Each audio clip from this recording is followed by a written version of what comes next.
Robert Smalls was born in 1839 in Beaufort, South Carolina. He was born into slavery on Henry McKee's plantation. Witnessing the brutality of slavery firsthand, he grew defiant and strong-willed, which often landed him in trouble. Because of this, at the age of 12, he was sent to Charleston to be an enslaved work for hire.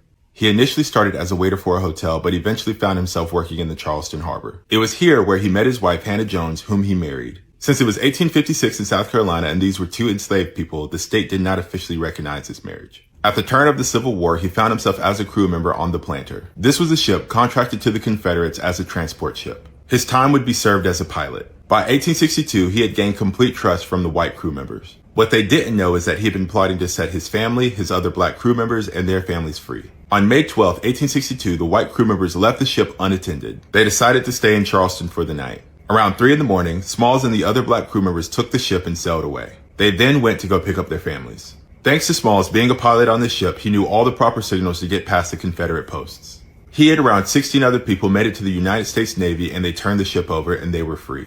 He gave them valuable information on Confederate operations around the Charleston harbor. Congress then awarded him and his crew members half of the value of the Planter for their work. Smalls made his way to President Abraham Lincoln, whom he convinced to allow black soldiers to fight in the Union Army. He became the pilot of the USS Crusader and then his own ship, the Planter. Despite never being a commissioned officer, he became a captain and the first black man to do so. In 1864, using the money Congress gave him, he went and bought Henry McKee's plantation mansion. He was looked to as a leader during the Reconstruction era. Around 1867 in Philadelphia, he was arrested for riding in a segregated streetcar. He organized a boycott that eventually led to the desegregation of streetcars in Philadelphia in 1867. With the partner, he also opened up a store for freedmen. In 1868, he was elected to the State House of Representatives. He was elected for State Senate in 1872. He then went on to serve 5 terms as a United States Congressman between 1875 and 1887. In the 1890s, he was offered a colonel's commission for the Spanish-American War. He was also offered a post as U.S. Minister to Liberia.